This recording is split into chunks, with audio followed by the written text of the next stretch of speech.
Hi, welcome to another editing video. I'm Trish from Imaginary Photography here in Sydney, home of Imaginary Secrets and Imaginary Portrait. Now in today's editing video, I'm going to be doing a fine art painterly edit on this particular photo using a texture, a flower texture. I think it's from Wonderful Props. I will see if I can find their link and post it in the comments. So if you want to get a texture like I'm using, you'll know where to go. So in this particular case, yeah, this one has been set up for a fine art edit or a painterly edit. The first thing I'm going to do with this photo is fix out the background. Now with this particular background, because I'm going to apply a texture to it, I'm not overly worried about what the background's going to look like. This is a black seamless paper roll. If I was going to leave it as a black seamless paper roll, I would fix it up properly, but in this case I don't need to. So let's begin by simply selecting the parts that I want to fix and running Content Aware.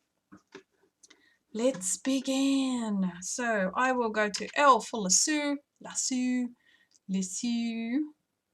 select the parts that I want to fix up and get rid of, then hit delete, which will bring up your fill. Hi fill, kidding. It will bring up your fill box and you've obviously got I obviously have Content Aware selected on this, and I just simply hit OK and let Photoshop do its thing. Vetting, yes. Okay, wonderful. Okay, so the problem with Content Aware, you can see these little things that come up. So sometimes it does a really fabulous job and sometimes it does a shitty job. So no, I don't want this. So in this particular situation, I'm going to select it again, hit delete and run Content Aware again, and hopefully it fixes the problem the second time. It's a little bit better. Let's have a look. Oh, pen, hello. All right, so in this particular case, if I was going to keep just the black paper backdrop as is, what I would do is I would clean it up using my patch tool. Patch tool is J on your shortcuts on the keyboard, and then I just select drag and drop just to clean it up a little bit. And as you can see, it's cleaning. Okay, so yep, and then I hit delete and enter, and voila, it fixes it. So I'm not particularly bothered about how clean this backdrop is. As you can see, it's sort of looking like a painted canvas anyway. It looks good. I like it. But yeah, just clean it up a little bit. Perfectly okay. Now that I have cleaned it up a little bit, we all know what's next. It's frequency separation time. Just to clean up the skin tones as always. Now I'm not going to use Photoshop's, is it called neural filter these days? Yes. To do this, if I was doing a beauty edit on a close-up photo, then yes, I will use the neural filter in Photoshop. But in this particular case, I'm going to use my frequency separation action. So let's go to my, what is this called? Workflow, my action workflow. I think I need to delete that. I don't use that anymore. So my workflow is pretty simple. Content aware, frequency separation, dodge and burn, cheeks for babies and little kids, teeth whitening, save and close, don't really use that. Close action is if I've got a lot of photos open, I just want to close them down. What are you? I don't know. I don't want you. Go away. Save Melinda just happens to be my save action. I'll just change its name to Save Workflow. Save Workflow includes saving the PSD, then saving the JPEG, then converting the profile to sRGB, and then saving that JPEG, and then doing a web-sized one. Once my photos are delivered to the client, most of that gets deleted, but it's just my workflow. Let's continue on. Magazine header dark is my magazine cover setup where, you know, I'll make this photo look like a magazine cover. It's sort of like watermarking, but it actually looks good. And then I have some other shit that you don't have to worry about. Hey, let's continue. So the first thing I will do is my frequency separation, as I do. And when I use my frequency separation action, I will turn off skin texture and check out my skin tones, which is what I'm doing here. Now, I will go to my skin tone blend layer on the mask, not the layer, but the mask. As you can see, it's blacked out. So because it's black, I will be painting onto it with my brush, and it will be with a white brush. So I will hit X to change it to my white brush. I will be working at 60% opacity, and yes, let's do that. Okay, I just want to talk about the 60-30 percent opacities, which is what I work with. I picked this up along the way during some of the training that I've had online, and essentially it's when I'm working with opacities, I will either go 0, 30%, 60%, 100% opacity. The reason why I do that is it's just a quick way of knowing how much you want to add or remove. So for example, if I want to remove or add everything, then it's 100% opacity. If I want to make a significant change, it's 60% opacity. If I want a small change, it's 30% opacity. 0, if I want to make no change, shh. But anyway, 60-30 is the rule that I use when applying opacities. It's just a quick way of going, I want a lot, it's 60, or I want a little bit and it's 30. Anyway, let's start with the legs. So 60% because I want to blend those tones a lot. And because I'm going on a black mask, I'll be using a white brush. As always, it's a soft brush. So let's blend those tones. Woohoo, woohoo, woohoo. Okay, so as you can see, there's parts of the leg where the tones are a little bit uneven. So then we go to powder skin. Again with B for brush. This time we're adding a little bit, so it's 30%. And then what I'm going to do is use my eyedropper, which is I for eyedropper on the keyboard, as a quick select or a shortcut, whatever. Anyway, so I'm going to go here and I want to get rid of this dark spot. So I'll just select an area of skin around that spot that's a little bit lighter and paint it on. Let's fix that up a bit, make it a bit bigger. And there we go. Okay, done. Voila. All right, so let's continue on. Hands, body are fine. Now I can use the skin tone blend to actually soften the highlights and the shadows in this particular case. So brush. Now I want to do this as a little bit, not a lot, so hence we're staying on 30% opacity. We're painting on a black mask, hence we're using a white brush. So I'm just going to paint this on.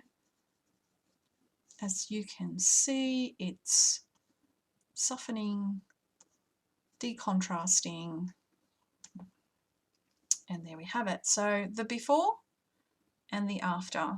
Now if I turn on the skin texture, you'll see the before and the after of the skin tones. All right, so now we're going to go onto the skin texture and do some skin retouching. I like my patch tool. So it's again J and then drag it. Select, drag and drop.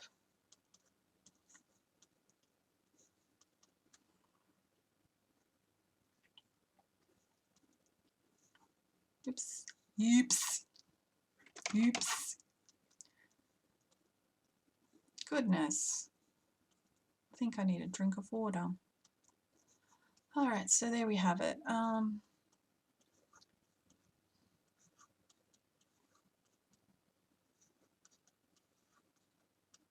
right, so the next thing I will do is the brush, B for brush, 30% opacity. So I'm removing a little bit of the texture. I am on a white mask, so I'll be using a black brush. And then I'll just soften up the skin a little bit.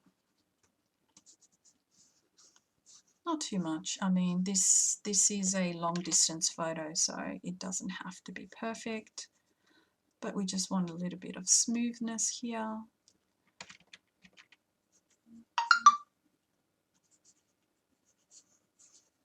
Okay, this part's really good. So we've got a really harsh shadow coming through here. Don't need to do anything with the skin tone blend. It's not going to do anything. I mean, I can show you that it's not going to do anything. Maybe it will. I don't know. I wouldn't usually use skin tone blend at this point on this particular part. But yeah, see how it softens that shadow and just blends the skin tones, the highlights and the shadows together. It's not that much of a difference, as you can see. The important part comes from your skin texture. I'm going to go J for my patch tool.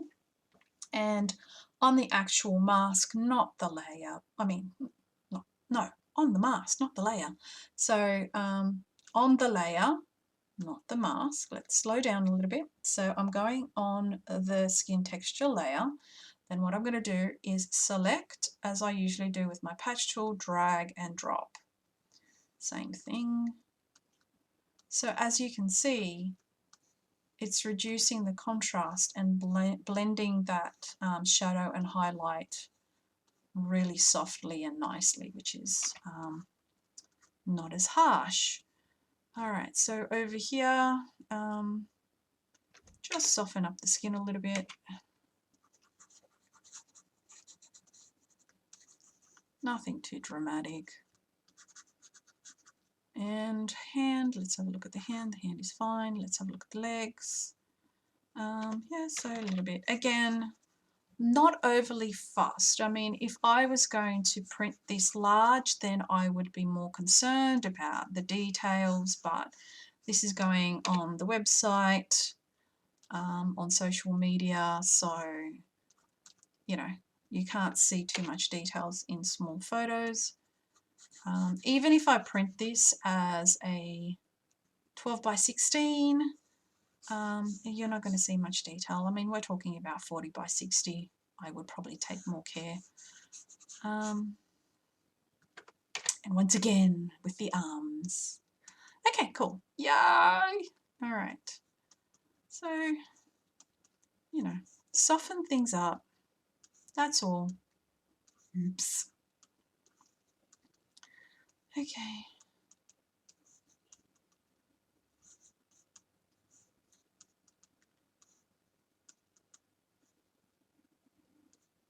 There we go. All right, and once again, with my black brush on the mask of skin texture at 30% opacity, gentle, small smoothing of the skin. Let's have a look. All right, so that's the after. This is the before and after, before and after. I do want to fix this part here though. So again, with my patch tool, drag and drop, drag and drop, drag and drop.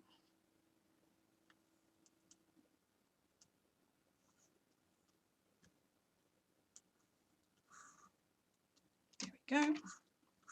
Okay, happy. That's looking really good. Happy with that. So as you can see on the face, if you have a look at it on the face, if I turn on my, or apply my skin frequency separation, you can see the highlights on the face go a lot more softer.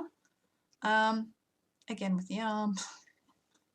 But you can add more highlights later anyway, which is what I'm going to do now. So I have my dodge and burn action, which pretty much if I run it, it simply creates a layer. So Control N, where is it? Control N, Control Shift N, that's what it is. So you're creating another layer, going to your, I don't know, what is this called? I've slept through Easter and now my brain is sleeping. I don't know what this is called. Essentially, I'm applying soft light to that layer, so it's soft, it's not harsh, and it's see-through. It is see-through. At 30% opacity, with my white brush, I'll add some highlights. Eek. So once again, on that layer with a white brush at 30% opacity, I'm just going to add some highlights to where highlights already exist on the skin.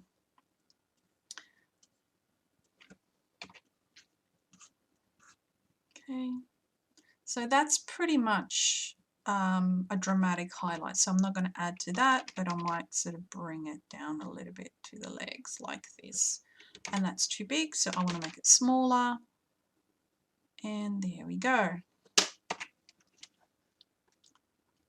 Okay, so again, with highlights without the highlights, and what I'm going to do now is go to Filter, Blur, Gaussian Blur, and soften those highlights.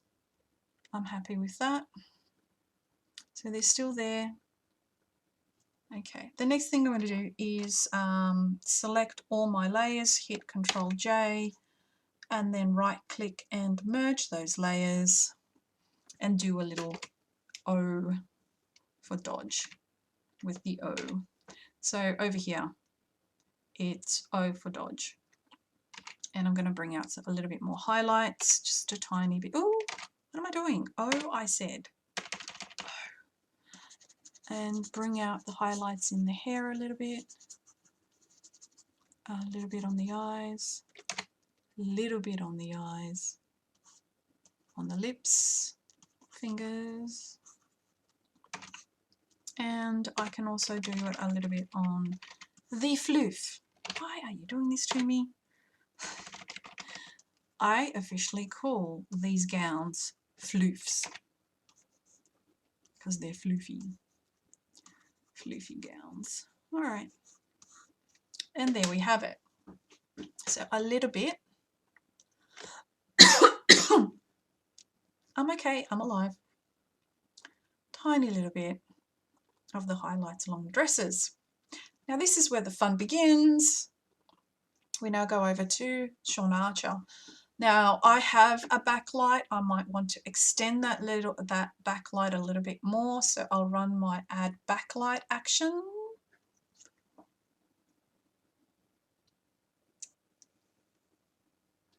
Continue. Oh, very nice. Where do I want this? Oh, very nice. Okay, enter. Continue. Add some face light.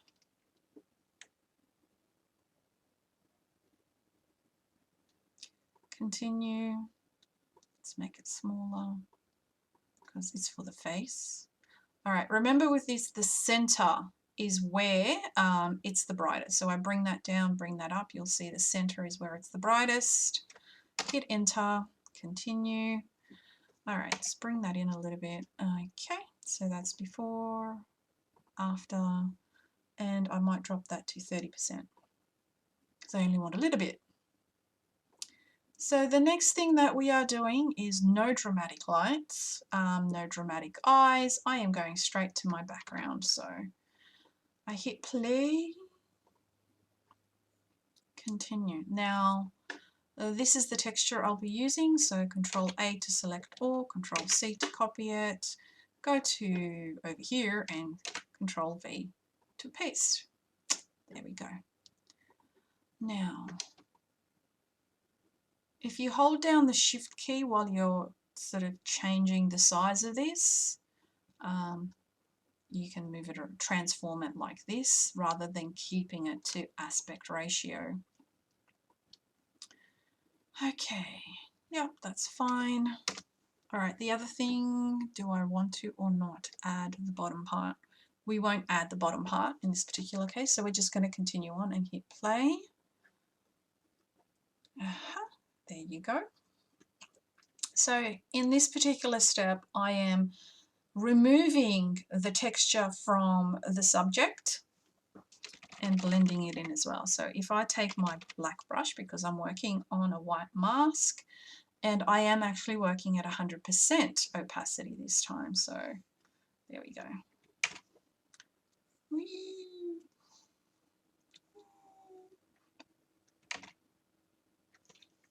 I might go to 30 just for that particular spot, 30% just for this spot here. Happy now. Okay, back to 100% opacity, and now I remove the texture from the subject or my model. What is that sound? Okay.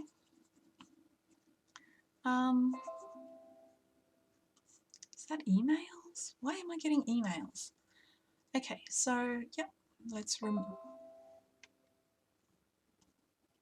I have no idea what my computer's doing lately. It's got a mind of its own. All right, stop that. Okay, so there is like a backspace button on your keyboard, right below backspace. If you hit that, it will show you where you have deleted. It will be in the red, and where you haven't deleted or removed the texture in the other spot. So the red is where I want to remove it, which is pretty much spot on. You definitely want texture off the skin. And there we have it. How easy is that? All right, so then I hit play and continue on with this action. And what this does now is you can change, oh, hello. You can change the colors of this backdrop. So I can go more red, like that, which I don't want to do. I can do more cyan, which looks pretty good actually. But no, I like it the way it is, but just for demonstration purposes, you can make it more pink, you can make it more green. Green's interesting, but let's not. And then obviously you can make it more warmer or cooler. Oh, cool's very nice, but no, I'm going to keep this pretty much simple. As is. I think this particular backdrop is the right colors for what I wanted to do. So then I just hit OK, action continues to run. I hit OK, OK. In this particular section of the action, you can desaturate if you want. So there you go, it's now black and white, which is not what we want. You can change the hue of the background, and this is just the background. I really love this action set. It's so much fun and it's so easy. And then obviously you can make it lighter or darker. That looks good. It's like so dramatic, but no. I will make it a little bit darker. Okay, done. So, oh, hello. Okay, so then you can reduce the opacity to something like that, or you can keep it at 100 or anywhere in between. I actually like about 80%. So that's done. We can now do a split tone if we want to. Let's give that a go. Okay, so that would just blend the color tones. Stop saying Oh, that's very nice. So I can go for something that is a little bit more subtle. You can barely tell. Or I can go for something a little bit more dramatic.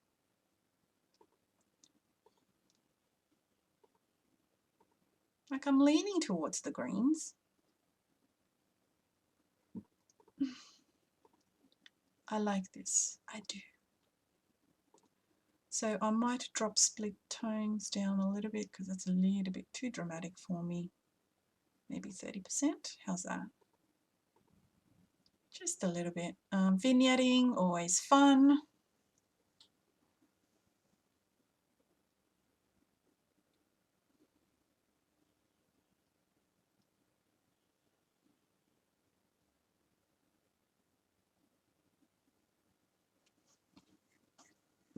Thank you. All right, so what I actually like to do is what I actually like to do with vignetting is give the image a little bit more light or direction of light. So what I will do is with a black brush at 100% opacity, just bring that light across. And there you have it. So then I will run finishing and see what that looks like. Sometimes I apply finishing and sometimes I don't.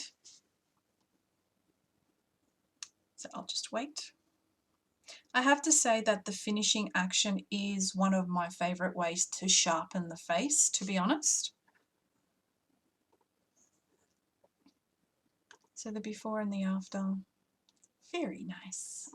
Okay, so shadow wash is like a matting effect on your photo. I don't use a lot of it. As you can see, it's at 30%. You can increase it to 60%. Very nice. But yeah, it's like a matting effect. Painterly opens up the shadows in this photo. Okay. Gamma, bump gamma sort of adds a little bit more blacks back after opening up the shadows. And the rest of it I don't use, except for sharpening. So let's have a look at sharpening. So with sharpening, I will only put sharpening on the eyes and the mouth and a little bit on the nose. I will do this at 100% opacity with a white brush on a black mask. So as you can see, it's very effective.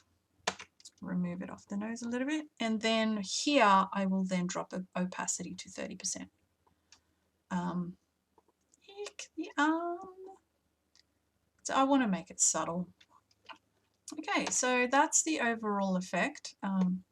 Stunning. Love it. Like the directional light is where you want it to. Well, actually it should be coming from that way, but I actually did have a light behind to light up the hair. So I have two lights coming in.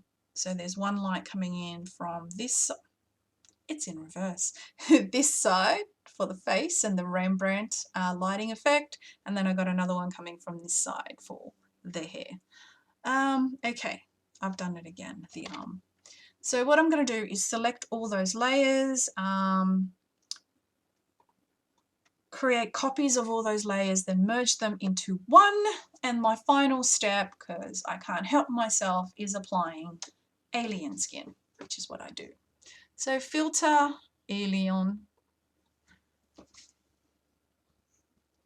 and I'm seeing too much yellow on that already, which is fine. That's the last part. Ew. Okay, so clearly no, that is not soft at all. Much better. It's darkening it back a little bit again. Let's bring this down.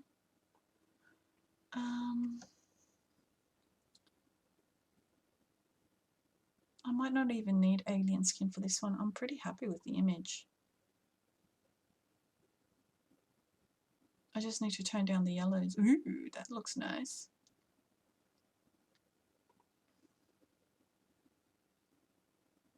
No, too contrasty. Let's have a look at that one. Very dark. Okay, I'm going to go with that.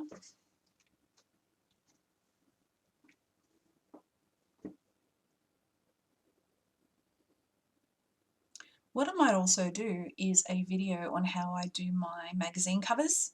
So while that's sort of doing its thing, I use magazine covers for my images for social media for two reasons. Obviously to say who I am and what I do, but it also helps reduce the likelihood of your images getting stolen. So my magazine covers are sort of like watermarking without it looking tacky and yeah, distracting from the photo. So there we go. It is particularly dark and it is particularly yellow.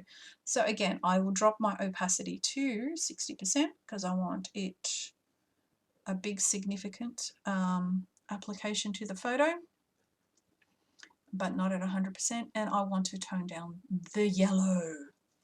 There's a few ways to tone down the yellow. My favorite way happens to be with the hue and Let's speak English again. Hue and saturation adjustment layer. And then I will go to my yellow. And then I will increase the light. Why is it not increasing? Oh, there we go. So that is what I do. Before and after. Before and after. If that's sort of causing me a little bit too much, you know, contrast and highlight, then I'll just desaturate the yellow. And very, very moody, very painterly, very artisticular. That's an official term, artisticular. So let's have a look at how the yellows have turned down. Much better. Yes, much, much better. And yeah, there we have it. I love it. I love it. An old style painterly photo. That red is really sticking out though. So in this particular case, I might just go to the reds and go, what do I want to do with these reds?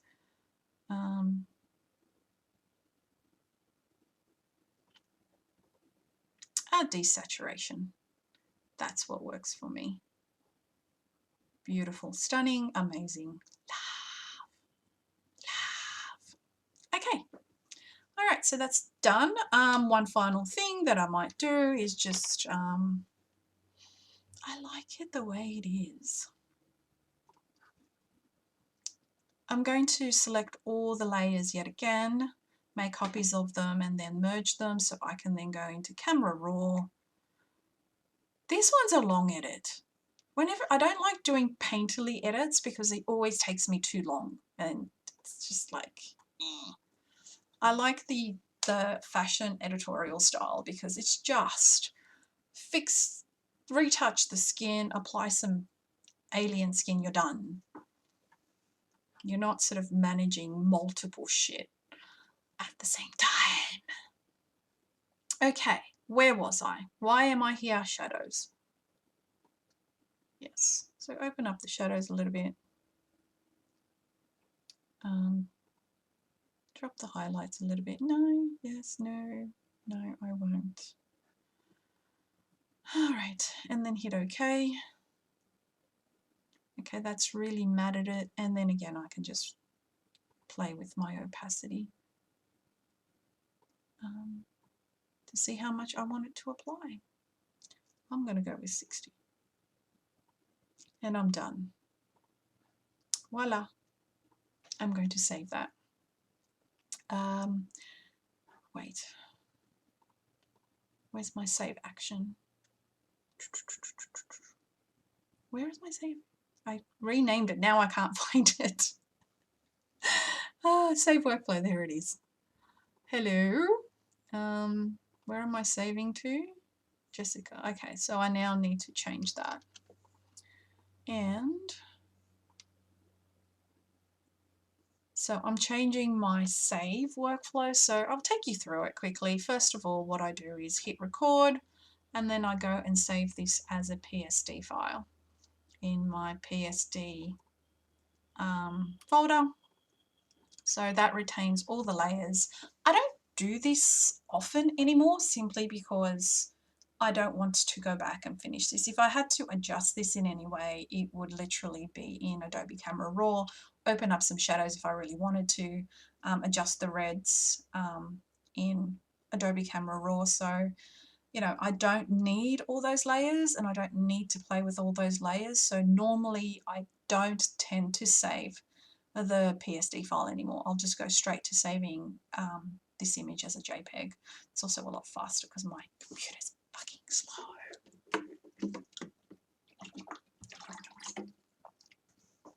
So once I create this action, every single photo that I now edit, I will save through the same workflow. So I don't have to go individually and save as, save as, save as, which is really cool.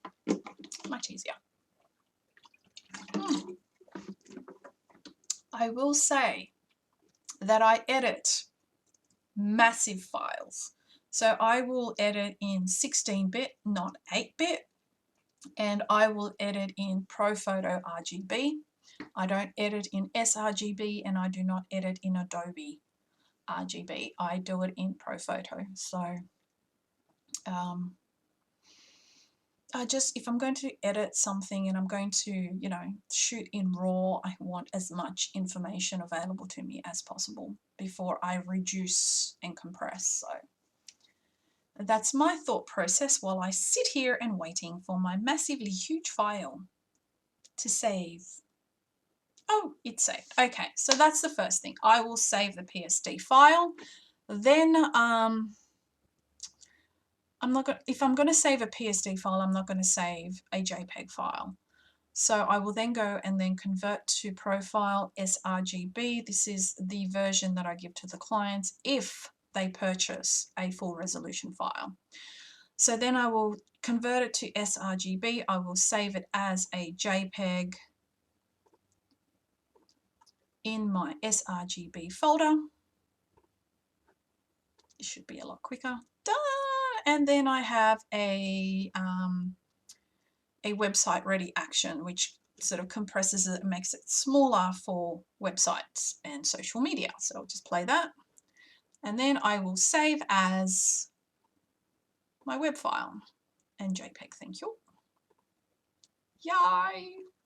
And then what I'm going to do is take it back one and stop the action. So at this point, this is where I will create a magazine cover, and I will actually do a separate video to show how I do a magazine cover. But that's it. That is my edit. That is something I am happy with. Yeah, I'm happy with that edit. It's up to you what your vision is of your work, but that's how I do it. All right, so stay tuned for the next video.